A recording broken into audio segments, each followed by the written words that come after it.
People tell me that I'm crazy. I tell them. You have the most soothing voice I've ever heard. I was just listening to your podcast as I was making my matcha, and I'm like, this is what I need. I feel so relaxed. I hear that a lot from people. It's so funny that so many people are like, I love your podcast, but really, I love your voice. You were made for podcasting. Oh my gosh. Okay, so can you give a little background, a little bit about you, your story, and what you do? Sure. I'm a licensed psychotherapist. I am a master coach. I am the founder of the Real Love Revolution and Boundary Bootcamp, which are my signature female empowerment courses. I also did an amazing course called Crushing Codependency with Mark Groves, which is a co-ed course. But most excitingly, I have a book that's just coming out called The Boundary Boss, The Essential Guide to Talk True, Be Seen, and Finally Live Free. So that's what I'm doing now. I was so excited when your team reached out because I am really fascinated by boundaries. I love talking about boundaries. I think it's my number one thing I talk about with my therapist weekly. And I don't think it's something I really knew much about until the recent years. And I think it's something that needs to be taught when you're really young. And it's just unfortunately isn't. What made you want to focus on boundaries? Well, part of it is that, what do they say about teaching, right? You teach what you most need to learn. So I was also had a long therapeutic journey, not just as a therapist, but of course as a client since I was 19. I've literally been in therapy for decades because I love it. But I also saw in my own life that I was a boundary disaster in my young life, being very, very much a people pleaser, saying yes when I wanted to say no, being really dialed into being nice, wanting to be liked, and this is what we learn from our families. But, you get to a point in life when you get into your 20s where all of that abandoning of yourself, because that's really what it is, and all of that not being known by the people who you love and who love you, because if you're saying yes when you want to say no, they don't really know you. So there was two phases to my own boundary boss journey. My own personal journey that was so painful that I had to do it, right? I had to in therapy be like, wow, I'm unhappy about these things. I feel like existentially lonely in my life. And then when I became a therapist, which is after I had been a talent agent for supermodels and celebrities, right? This was really a second or third career. I became a talent agent, almost 2.5 decades ago. Wow, I started very young. That I started seeing the exact same journeys. So I would take copious notes. Most of my clients were very similar to the way that I was. Big careers, go get them, just get something done in your life, ambitious. But there was pain underlying their stories. And what I came to find out was that so many of those pain points all led back to this lack of knowledge around how to effectively draw boundaries with ease and grace, as I like to say. But also, the subtitle of the book says, right, talk true. Like we're literally taught to not talk true as being raised as women. So it was my client's journey and wanting to help them and seeing so much similarity that made me just go, this is like a language. I could become an expert.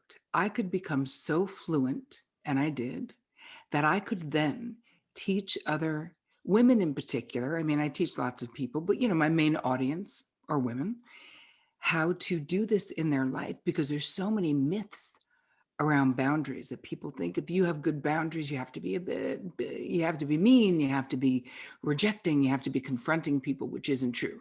So that's what, to answer your question, long way around the barn to get back to why boundaries, why me? It was like a two-pronged approach because there was such a profound need for this book. I'm not exactly sure where this is from. This is something I think from your website, but it says break free from overfunctioning, over-delivering, people pleasing, and ignoring your own needs so you can finally live the life you deserve. And when I saw, I definitely like overfunction, but when I saw over-delivering, That's something I had never thought about before. And that is me 1000% with people. I always go the extra mile. And I, especially in relationships, when I don't, and it's not necessarily that I expect that of other people, because I really don't, but I expect that of myself for other people sometimes. And then, of course, when you don't have boundaries, I mean, it's like a ticking time bomb, and it's a really slippery slope. But when I read that, I was like, I had not even thought about that being a problem. And it definitely is. It's really Mhm. crazy. Just reading that alone, I was like, oh my God, that is definitely me. Well, let's talk about that, because here's the thing about over delivering. Usually, and you're one of them, honestly, Kenzie, it's like these we are highly capable women, like can get things done. But what you're lacking, if you're over delivering and over functioning sort of indiscriminately, what is Mhm. lacking is the discernment of who is in your VIP section of your life. Because I want you to think about your VIP section as the people who there's mutuality, right? They go the extra mile for you too. So there should be an expectation that there's mutuality in your friendships and in your love relationships and in some family relationships, and maybe not family. It depends on your family and how close you are and whatever. But because there's nothing wrong, right, with giving things 110%. But if you're not discerning about who you're doing that with, so visualize yourself, you have a VIP section, you want people in that section who there's mutuality, they fill up your bucket, you fill up their bucket. It's not just anyone. So you're the bouncer, you've got the guest list for your VIP section. But if you don't know that, then you may let any old person come in and just plop on down in those very important seats of your life because they feel entitled. Maybe someone, you had a friend from grammar school who's like, but you're my best friend. And you might Mhm. not feel like Betty is your best friend. And it's more of an obligation and it's more of what you can do for Betty than what she's doing for you. So I think the concept, the where we want to focus our attention is, have you made the guest list? And it's okay to not have every person in your extended family, according to me, in your VIP section. Doesn't mean we cut them off in life. It just means, who are you twisting yourself up in a pretzel for and lighting yourself on fire for, rearranging your schedule for, going out of your way for? Do that mindfully, with care and with thought, because not everyone should have a backstage pass to your amazing life. I got a lot of questions about setting boundaries with family. So now that Yes. we're here, um, what are your best tips for setting boundaries with family, especially if it's a more hostile situation? Well, part of let's back it up a little bit. Is that what I teach in the book? Is I teach about proactive boundary success plans. So the way that you approach a heated conversation with someone who you have a difficult relationship with is going to be different than the way you approach a conversation with one of your closest friends, right? So we do a whole inventory of who's in your life. What is your past experience with these people been? We all know the people in our life who we love but are super defensive. We know them. We Mhm. love them still, but we know it. So we should approach them a particular way. Who are the people that if you call them out on anything, they're ragingly pissed off? We know who they are. And in the book, I make the distinction between boundary bullies, people who are endlessly kind of running their agenda over us. And if you have the disease to please, or if you're a people pleaser, it's really hard to stand up to a boundary bully because you don't know how. It's not that you don't want to. Most of the time, it's that we just don't have the language, like the actual words in the moment just seem to be gone. You're like, I want to say something, but I don't know what to say. So before we talk about family stuff, you got to think about, so we can do it right now. Do you want to think about someone in your life? Sure. Yes. I Think have about someone. them. Okay. Okay, so tell me how they are. A little bit selfish, and I think a lot of it is immaturity, but entitled and lashes out pretty easily. Okay, so have you drawn what kind of a boundary would feel good for you with them? This is literally something I'm working through with my therapist. I think a relationship, but not necessarily the relationship they expect from me. And I don't even get that from them to begin with. Okay, so we're going to first say you're going to make a distinction about what kind of a relationship you would like. So I'm intuiting, I could be wrong, but I doubt it, that their expectation is if they reach to you, they expect you to get back right away. Even if you reach to them, they may not do the same thing. Is it kind of like that? Yes, exactly. Okay. I knew it. I could Yep. tell by looking at your face. So this is what we're going to do. We're not going to worry about what someone else thinks, what they imagine the relationship to be. That is their side of the street. What you think, what you want the relationship to be is your side of the street. So we're just going to, right now, you and me, we're just going to handle your side of the street. You're going to write down, you don't have to do it this moment because we're doing this, but when we're done, you're going to write down what kind of a relationship you want. And I want you, because in the book itself and in all the things I teach, we do a lot of inventories. So we do a relationship inventory so we can start to identify who are the people that we have a difficult relationship with when it comes to boundaries. Now, that doesn't mean it's them. And it doesn't mean we're saying it's them, right? It could be because we're worried because we're codependent kind of by nature. We're worried that they're going to be hurt. We're worried that they're going to be mad. And you said this person can be a little emotionally immature, that they're going to lash out. And we want to avoid all of that. So we are naturally what I call auto accommodating, right? So think about what that means. You get what I'm saying. Hmm. We do it in our mind and then our behavior just follows, where we're like, you know what, if I tell them no, then it's going to be a whole friggin' thing, so forget it, I'm just going to do the thing, get it over with. But if you want to become a boundary boss and become fluent in the language of boundaries, we can't just do the short term thing, which is pleasing other people, because ultimately you end up bitter, you end up angry. You know, as I like to say, that's a one-way ticket to bitter town, because it's the only place that train can possibly go. There's only so long that we can suck it up. And here's the thing. A lot of times people don't even know we're sucking it up. Like we're like, after all Hmm. I've done for Betty, she is an ingrate. Betty, just so entitled. Betty doesn't even know that you're sucking it up because you're not being truthful. So you're going to imagine that you would like a less connected and you would like to feel less obligated in this relationship. Is that correct? Yes. Okay. So I want you to understand that your sense of obligation comes from you, and that you have trained this person, who we're just going to call Betty, to behave the way they are because you've gone along with it. So now we're going to do a new boundary dance.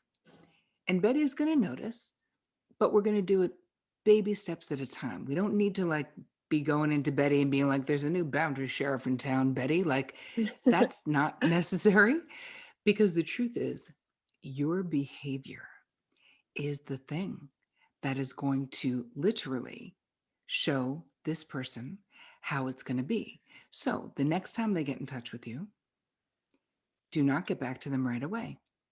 You don't have to, like, all of these things, I promise you, baby steps can be profoundly impactful without you feeling like you have to be like, Betty, we have to talk. Like, it Hmm. may not be necessary at all. And eventually, most likely, if Betty is kind of demanding and entitled, she's going to say, what's up with you? Like, what's going on with you? And you can say, what do you mean? Well, why did it take you 3 days to get back to me? Because I was busy. And here's the thing, maybe we should not, don't expect an immediate response from me. I got something else going on in my life. And you can either say that or not, but here's the thing, just not doing the behavior that is out of line with your true feeling is step one. You've got to stop giving Betty bad intel about what's okay with you, because you don't want to be on call for Betty or to be there when she needs you when she's really not there for you. She should not be in your VIP section. So the way that we relegate people to the other parts of the club that are completely lovely, it's not like we're making them be in like the garbage can. They're just Mhm. not. They're just not going to have that much access because it's your life. It's your emotional energy. It's your time. We're going to slowly but surely stop behaving in ways that mislead Betty to think you're besties when you don't feel that way. Does that make sense? Yes. So would you regularly recommend that approach over having a conversation up front? Well, here's the thing. Yes. You know why? Because how about stop colluding with the lowest instinct in Betty, or stop dialing into Betty's reality and pretending it's your reality? When you start slowly being more honest about the way you feel and what you want, people understand you. You want to have more respect from Betty because it sounds like Betty's a bit of a boundary bully. Mhm. You, your behavior must be aligned with how you feel. If you want to have a conversation, but my feeling is honestly, as a therapist for all these years, your actions, the part of you that's afraid to do it though, Kenzie, really wants to have the conversation. You know why? Because you're like, I could have the conversation, get it over with. Then Betty's going to change her behavior and I don't have to deal with it. But that's not how it works. You have a conversation with someone who is a boundary bully, which of course in the book and in life, I teach people how to do that. But what we're talking about right now, I say you start by changing your behavior, by stop saying yes when you want to say no to this particular person. Just say no. And if it's hard to say no, let's go into that for a sec, because I've got some really good tips and strategies about the beginning of saying no. Because do you find it difficult? And do you think that perhaps your listeners or viewers find it difficult to say no? Mhm. For sure. Definitely, because that was me too in my 20s. We're going to, before we just start knowing all over town, if you've been a yes person, that's going to be too hard and it's too big of a leap. We start by buying time. So, what I call, we just got to stop the auto yes. We just got to stop the auto yes. So, I give you tons of scripts to buy time. So, if the person says, hey, we're doing something Saturday night, we want you to come, and you know already because of the person who is asking you, you definitely don't want to do it. You can say, oh, hey, I need to check in with Dom and see what we're doing. I need to look at our joint calendar. I need to check in with whoever you got to check in with. I Mhm. actually have tentative plans with my sister, but I'll let you know. Because here's the thing, when you can stop the auto yes, you're halfway to no. You really are. It's the instinct. It is literally the reaction that we're stopping by buying time. And I have all kinds of really great scripts to use. Even something kind of funny, like, I'm a no to Saturday, but I'm always a yes to you, my friend, if that's true, right? Mhm. Not I mean, we're not going to say that to Betty if that's not true, but there's ways to say no that still feel very loving. And yet, if you don't say no when you feel no a lot, what you're really doing is you're canceling out all of these places where you should be saying yes to you, to your heart's desire, to the relationships that actually feed you, nourish you, fill you up. People pleasing is so not satisfying. And we can be loving, compassionate, empathic, and literally not be a people pleaser. It kind of reminds me of the saying, you can't have love without truth and truth without love.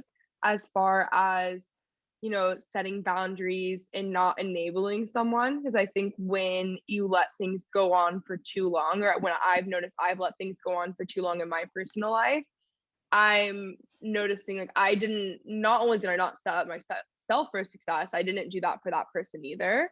And when they continuously almost get rewarded for that behavior, they're just going to take that with them into the next relationship, friendship, whatever that is. And so that's another thing too, where I've become very big on boundaries. I think I was a part of something that required a lot of me for a long time. And that was really when I got super into boundaries. A mentor of mine, actually, there's a bunch of books that she recommended to me, and we would talk about it all the time. And I'm like, it's really hard. You know, people asked a lot about how to say no in the workplace. And while I've mainly worked for myself, in this setting, I was under other people. And I didn't feel like I was able to say no because I had kind of signed up for it. It was something that I was there for. But I did feel that people were being taken advantage of for their time. So if people are in a workplace setting, how do they set boundaries with leadership or maybe even other coworkers?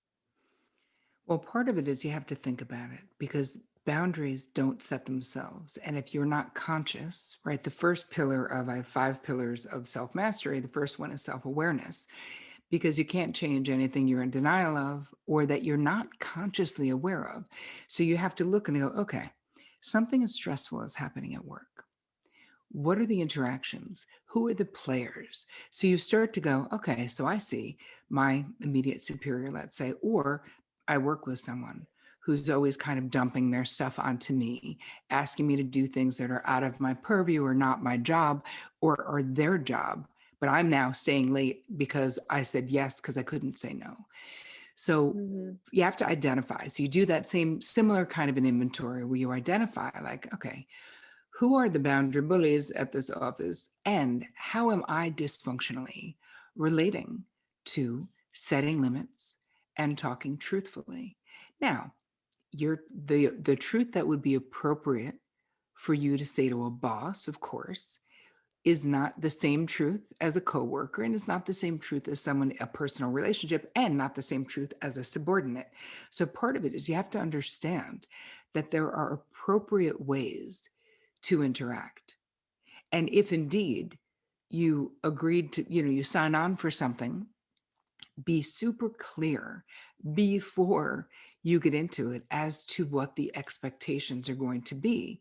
And there are ways that you can start, sign up for a class that starts at 6 o'clock on Tuesday nights. And you can say, oh, Tuesday night is my wine tasting class or whatever, and have a life outside of that place and see if you have something more structural, if that is helpful.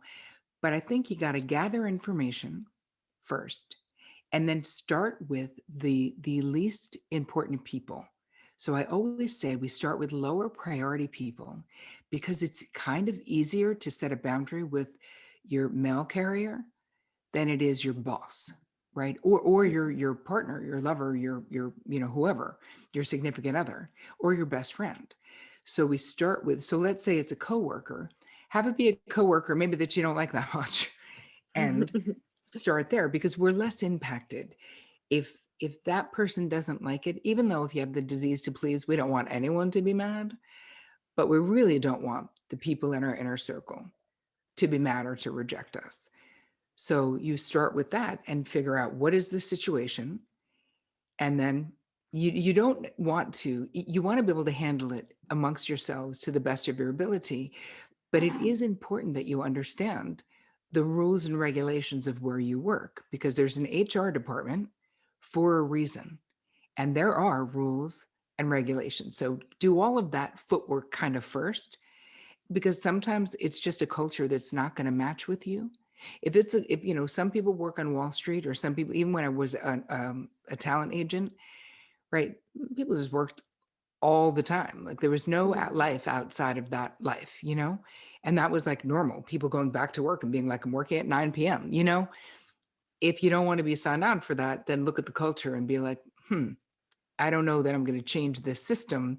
Maybe I need to get out of here, but you can at least try, and you don't need to be run over by a coworker. Like that's not necessary.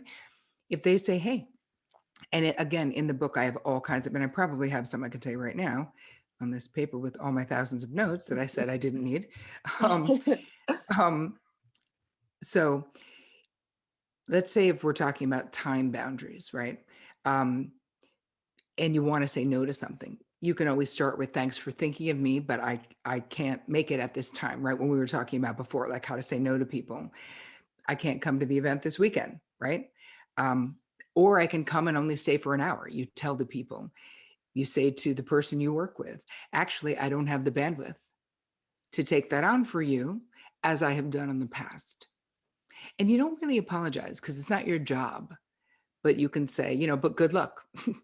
Like it's not your job, but there's nothing that we can do in place of drawing an appropriate boundary or setting an appropriate limit. The language is going to have to reflect that you're no longer doing Bob's work. Like you're going to have to get there. There's no way around that, but there is a way to do it that doesn't have to be hostile, right? If you waited too long and you're now a volcano, that's on you. So talk about it with a friend first, write it out. But the real key, and this is all I care about, is that you stop doing things that make you bitter. If it makes you bitter, I promise you, you need a boundary. 100%. That is so good. I want to talk about codependency. And I was looking into some of your work, and you were talking about codependency as a spectrum. How do you identify codependency? I know that I think we all deal with it in different ways, but how do you identify it as this is a problem that I need to work on? Well, it's a relational problem, right? It's how we relate to the people in our lives. So if you are overly invested in the feeling states, the decisions, and the outcomes of the people in your life to the detriment of your own life or your own emotional state. And I say that because, listen, when we love people, of course, we're invested in how they feel and what they're doing and what happens in their life. That's just love.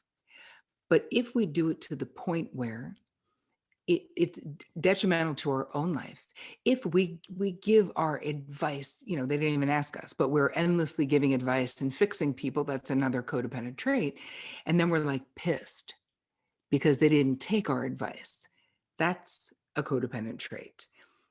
If you're in relationships that are unbalanced, meaning there's more focus on one person, like you're dancing as fast as you can to make sure the other person has everything that they need. If something happens, let's say codependency is like this. If you're home and your significant other or your roommate comes in, but its significant other is definitely for sure, you're in a fine mood, everything is great, and they come in and they're in a terrible mood and they're stomping around. If your good mood goes out the door and you immediately go into how can I fix it mode, and I don't mean being normal and saying, I'm sorry, babe, it sounds like you had a crappy day. What can I do? Do you want some tea? Do you want a glass of wine? Do you want to talk about it? That's being normal, right? That is healthy show of concern. And if my person is still like in a stompy bad mood, I'm like, okay, I'm going to give you some time. I'm going to go in the other room, do my thing. But if you want to talk, I'm here, right? So we don't have to take it on if there's nothing to fix. So that's another thing. If you don't hold on to your good mood, because what's happening to them actually legitimately feels like it's happening to you. That's how urgent their situation feels. That's codependency. And if you're wondering, how can I know where I am codependent? What would be the dead giveaway? Look at how resentful you feel. Because if you're in a really codependent relationship and you're the one who's doing the bulk of the emotional labor and all the other crap that no one sees, you will absolutely feel resentful and you'll feel like very underappreciated. Like, I cannot believe that those people would not do whatever for me after everything I've done for them. Wow, that is such bull crap. Like, I cannot believe it. So those are some ways. I don't know if that was clear enough, or is that clear? Yeah, no, that was really good. Okay. How do you move on from being codependent to being more independent? Well, it's really, honestly, it's all about deeply knowing yourself, understanding why you love in this way.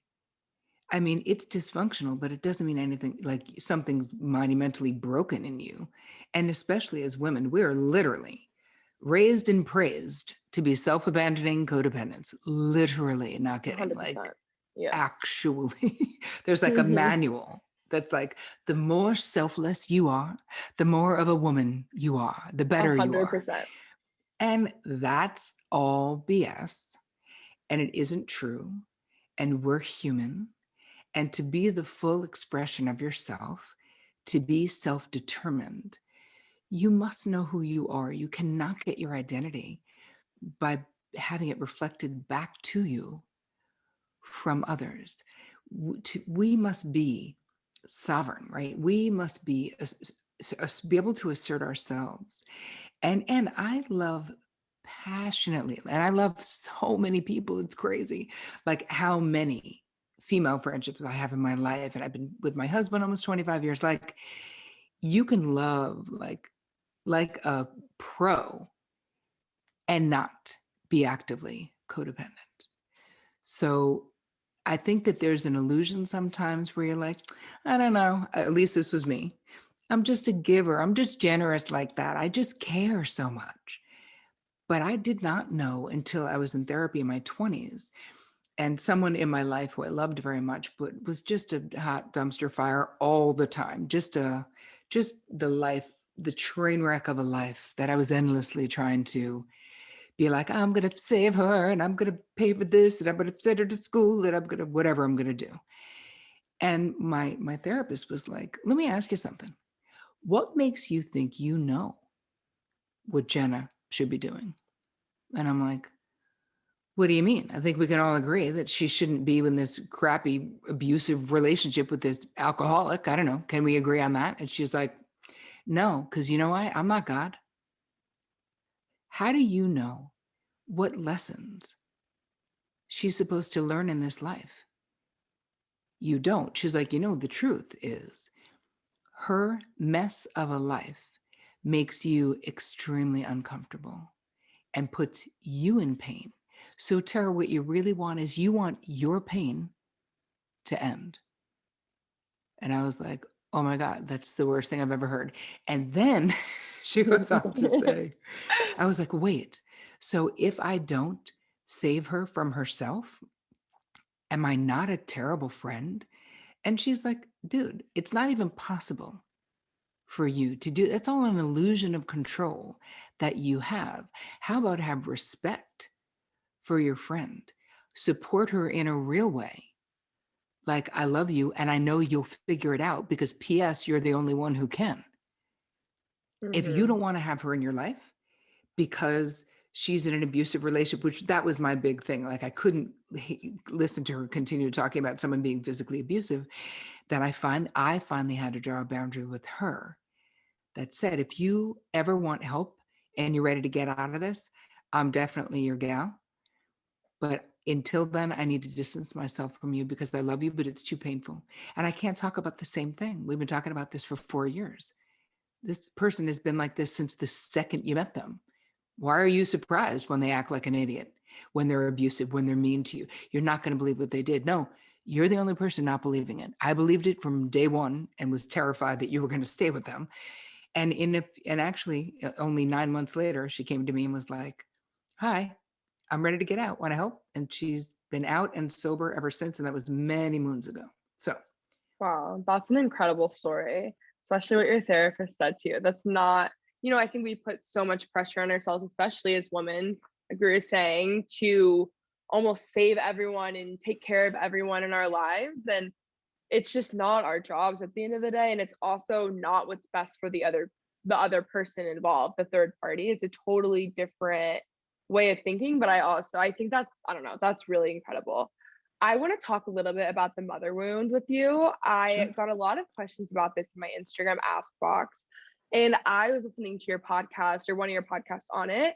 I thought it was so interesting because we hear all the time about, quote, daddy issues and things like that. And I never heard someone really talk about the mother wound. Can you expand on that? Sure. I can expand on what it is, and it's actually incredibly common. I just created a course on it because so many women in my crew are like, this is so painful. So the mother wound is basically anyone who has a difficult relationship with their mother, right? Some people have a difficult relationship. If we're talking about, I don't talk just about like the extreme mother wound with abandoning, abusive, negligent mothers. I believe that because all of our, and I call them maternal impactors because not everyone had a mother per se, but you Mhm. might have had a foster mom or you might have had an aunt who raised you. So, maternal impactors. Listen, they were all human and they all made mistakes. And depending on us and the way that we're wired, those mistakes or those failings leave scars that we have to deal with. So, from a traditional sense, there's two ways of looking at the mother wound. One is the wounds when you have a rejecting or an unloving mother. What happens? And we're talking about even young in your life, that part of mothering, one of the functions of mothering is reflecting back to a child, right? They have a need and we are attuned to what the child needs. If you're a present mom, if you're not on drugs, if you're not abusive or absent, if you didn't die, sometimes people have mother wounds because their moms died when they were little kids. So a lot of times it's not even through neglect or abuse. It can just be your life circumstance that creates it. But if you don't get this mirroring, right? If you don't have, think about the way when you look at a baby, right? If a baby is crying, naturally, what do? Oh, baby, oh, what's the matter? Like the moment if a kid is smiling, you're like, oh, look how happy you are. Like naturally, if you had good mirroring and mothering in your young years, it is the most natural thing in the world to do it for children. If you didn't, it may not be. And if you don't get it, you end up with an insecure sense of self. It's like an unstable sense of self, as opposed to being like, I'm finding out who I am in my young life, right? Nobody in their early 20s is like, hey, I know exactly who I am. But your sense of self is consistent, even if you're Mhm. confused.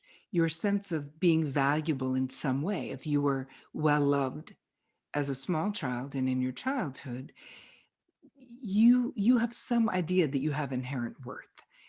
If you didn't get that, and that's one of the biggest outcomes of having a mother wound, is that you're really not sure that you're worthy of having deeply satisfying relationships or being considered. So it keeps the cycle of abuse going a lot of times. So there's many things that you can do. A lot of people talk about the systemic sort of mother wound being women, patriarchal society, ways that we've been marginalized over the zillions of years. I talk less about that simply because I'm a licensed psychotherapist and I'm that definitely impacts it, but I'm really interested in, like, let's say your particular wound and helping you or anyone listening or anyone in my courses figure that out. So yes, we talk about the greater thing, but I'm definitely more dialed into I created a course that makes it, I'm not going to say easy because something can be simple and not easy. And working on the mother wound, it can be very triggering for people because we also come from a mother worshiping culture, which is so interesting because it's a culture that has, marginalized the crap out of women for thousands of years. And now Yes. there's if anyone is like, hey, I don't talk to my mother, let's say, people are like, you only have one mother. You're going to regret it. You're like, you know what, Betty, shut up. You have no Mhm. idea. Trust me. Some people, if you have a really mean and unloving mother, you're friggin' psyched you only have one. And so Yeah. it's lonely, right? It's lonely to not have what you see sometimes your friends have. You're like, what is wrong with me? Well, I feel like, I've had clients say, what value do I have when my own mother doesn't love me? So it's painful. Now, not fatal, all right? Nothing's fatal. We can always we can always get healthier and heal and learn. But it's very important to understand that you're not alone. If you had a mean, rejecting, abusive, punitive, I could keep going, maternal experience, you are so not alone. That is just so interesting to me, especially what you said about how we have a mother worshiping culture and then look at how women have been treated over the years. I've never even thought about it like that, but that is such a good point. Thank you so much for coming on today. I loved having you on. I loved our conversation. Where can they find you and your book? Okay, you can find me at terrycole.com. And I'm giving you guys a gift, and there'll be a link to the book in the gift link too, because I want everybody listening or watching, I want you to figure out your own boundary baseline so that you know where to start. So I created an amazing quiz. It's only 13 questions, but there's 6 different types of boundary styles. And you're going to know which one yours is at the end of that. And then I'll give you some steps to take. So to find that, you're going to go to boundaryboss.me/ILYSM for I love you so much. And I think you guys are going to absolutely love it. I had so much fun. I want you to be my millennial counterpart. I mean, you are a millennial, right? Oh my gosh. Technically, I'm Gen Z, actually. I just hit the God. cutoff. I know, it's crazy. I thought I was a millennial for years. Finding that out was not a good day for me. Yep. So you could be my Gen Z connection and just let me know Please. what do women of this age need? We should do a whole show on what I wish I knew at your age. Yeah, that's a really great idea. I'm so down. Me too. Amazing. This was so much fun. Thank you so much for what you do. I love your show and I love what you're putting out there in the world, Kenzie. Thank you. If I'm really being honest, and you ask me how I'm doing, I probably have to tell you that, tell you who